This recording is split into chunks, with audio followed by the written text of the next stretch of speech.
SSS second tranche 1,000 pension increase, bakit kinayanang ibigay noong 2017 samantala ngayon mahigit 7 taon na ay hindi pa maibigay-bigay ang karagdagang 1,000 para sa second tranche SSS pension increase.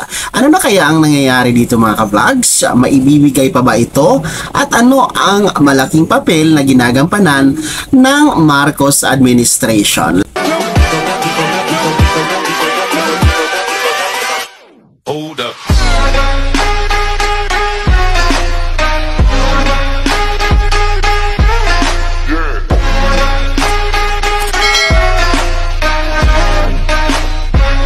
Hello mga ka-vlogs, saan ka mang dako sa mundo, welcome dito sa ating YouTube channel. And kung bago ka pa lang dito at nais mo ang mga informative content na andito sa ating channel, ay maaari nyo pong i-click ang ating subscribe button pagkatapos mong panoorin ang video na to, and maaari kang maging miyembro dito sa ating channel sa pamamagitan ng pag-click ng join button na nasa baba. Mamili ka ng mga perks na gusto mo mga ka-vlogs. At dahil araw-araw po tayong binabaha ng mga katanungan hinggil nga po dito sa status ng second tranche 1,000 pesos SSS pension increase, dahil nga po mga ka-vlogs sa hindi pa ito maibigay-bigay na lagpas 7 taon na po ang nakalipas simula nang sinimulan ito, the first tranche, the last 2017. Kaya naman po mga ka-vlogs, atin itong pinag-uusapan dahil mahalaga ito sa ating mga SSS pensioners kung ano na ang talagang kasalukuyang estado nito, kung maibibigay pa ba or ibibigay pa ba. Pero bago po iyan mga ka-vlogs, ay atin munang pakinggan ang pinaka-latest na kasagutan ni SSS kung ano na nga po ba ang status nitong dagdag na 1,000, tinatawag natin na SSS second tranche. There are 3,500,000 pensioners. 3,500,000 pensioners. Si Daleo 1,000 pesos each. 3.5 billion pesos a month. A month. 3.5 billion. Daun-an nyo, Kel, times 12, 42 billion pesos el que gastayo. Na 5 anyo, 210 billion pesos el que gasta el institusyon. Pronto ustedes entienden, diba? Sabi ustedes, mahal ko kayo. Aminin ko, mahal na mahal ko kayo. Alam nyo, binigyan ko kayo ng bigas. Pera ko yan. Yung pagkain, pera ng SSS yan kasi ano naman, diba? Pero po, kailangan alagaan ko rin yung SSS. Ha? Baka po, pag pabigla-bigla ako, bigay ng pera, ano mangyayari? Baka magka-problema po tayo. The survival of the institution is also at stake. Kaya todo mag-benefit, no? So sir, dito yung question. Pag-aaralan ko talaga yan, sir. If you only know how much I want to give it to you. I really want to give it to you. Kaya lang, sir, pag-aaralan ko talaga. Ha? At saka naman, sir, kailangan din approval po ng Malacanang yan. So, kakausapin ko rin po si President Bongbong. Ipapakita ko sa kanya yung numero at I'm sure po, in his wisdom, matutulungan tayo ni Presidente. Sir, pag in-approve ko po yan, pupunta ko kayo. Kayo una ang papamigay ko kung i-approve. Ha? Okay lang sa inyo? Actually mga ka-vlogs, ang kasagutan na iyon ay pinaka-latest during the SSS Stakeholders Forum na ginanap po sa Zamboanga City the last month, February 21, 2024 mga ka-vlogs. So malinaw naman po na pag-aaralan at kailangan ng approval ng Malacanang through the President Bongbong Marcos na pirmahan niya pa dapat, no? Or aprobado niya dapat bago maipatupad ang karagdagang 1,000 pesos second tranche mga ka-vlogs. So balik po tayo sa ating topiko kung bakit kinaya or bakit nagawang ibigay ito the last 2017, no? Matatandaan natin the first tranche is noon pang 2017 during the term, no, the administration of the former President Rodrigo Roa Duterte. Alam niyo mga ka-vlog, sa dami-dami ng presidente sa Pilipinas na dumaan ay sa panahon lamang ni ex-president Duterte na nagkaroon ng increase, no? Tinatawag natin na SSS pension increase mga ka-vlogs, no? Na first tranche yun sana nagkakahalaga ng 1,000 pesos mga ka-vlogs. At talagang naibigay yun, no, during the year 2017.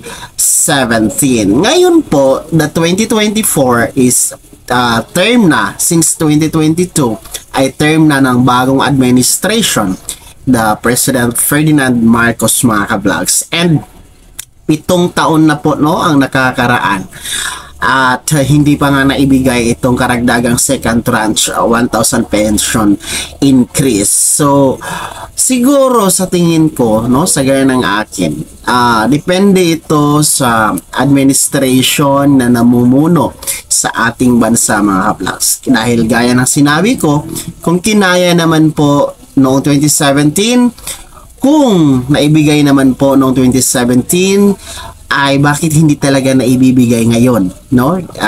This previous or present administration. So sa ganang akin, depende po ito sa current administration. Kung gusto nila ay talagang maibibigay. Tulad po the last 2017 during the term of former President Duterte ay talagang may malasakit, may puso na ibigay talaga ang nararapat sa mga SSS pensioners. So nakadepende po yon sa mga namumuno, hindi lamang sa SSS, no? Hindi lamang po natin sisisihin si SSS kasi tama naman po yung sinabi ng SSS President na kailangang aprobado at pirmahan ito ng Pangulo ng Pilipinas bago maipatupad or bago maibigay ang karagdagang increase mga ka-vlogs. So sa ganang akin, sa tingin ko, ang problema itong mga nakaupo in the present, no, kailangan talaga itong pukpukin, kailangan talaga itong paalalahanan, or else, no, meron talagang dapat mga mambabatas, no, dyan sa Kongreso or Senado ang bubuhay sa isyong ito, the second tranche, para naman makaabot doon sa Office of the President mga ka-vlogs. And pangalawa, no, since kailangang pukin, kailangang paalalahanan ng ating current administration, no, dito sa usaping second tranche SSS pension increase, ay dapat nang kausapin ng SSS President si President Marcos, no, dahil sa sinabi niya kakausapin niya. Ang tanong kasi doon, kailan at kailan yun magaganap, no? Kailangan updated tayo, kailangan i-update yung mga SSS members and pensioners kung nakakausap niya na. Kasi February pa po yung sinabi niyan during the Stakeholders Forum in Zamboanga City, February 21. So magwa 1 month na. Today is March 19. So 2 araw na lang, 1 buwan na ang nakalipas. Simula nang sabihin niya, no, live po yun through the SSS Facebook page, nakakausapin niya ang Pangulong Marcos. So ano na ang nangyayari sa loob ng 1 buwan? Nakakausap niya na ba? Ano na ang status? Kasi hindi natin nababasa ang update sa mga posted nila sa kanilang Facebook page, no? And sabi pa niya ay papakita niya ang numero, no, sa presidente. And I think magandang numero ang ipapakita niya dahil nga po, or ayon sa kanilang mga press release report during the last year 2023 na revenue na talagang mataas sa kasaysayan ng SSS na umabot sa 362.20 billion pesos, and the net income mataas sa kasaysayan ng SSS na 83 billion pesos. So sa tingin ko, pag nakikita yon or makita yon ng presidente ni President Marcos ang numerong iyon, I think hindi talaga magdadalawang isip na pirmahan, aprobahan ng Pangulong Marcos ang karagdagang 1,000 pension increase. Kasi nga, the Marcos administration, alam natin, is pro senior citizen, no? Dahil katunayan yan ay meron ng dagdag, no? 100% na dagdag na social pension increase ng mga indigent senior citizen, no? Dito pa kaya sa mga SSS pensioners, no?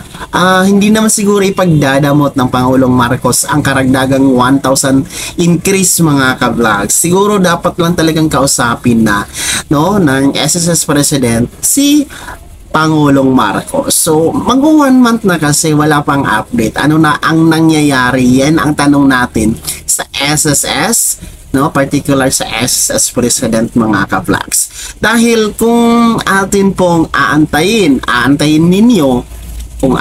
po ninyo na ang Pangulong Marcos ang kusang kikilos nito, talagang hindi talaga yan mapapansin sa dami ng problema ng bansa, no? Dahil matatabunan yan sa issue ng West Philippine Sea, no? Matatabunan sa ibang issue, busy pa sila sa People's Initiative, ano pa yung mga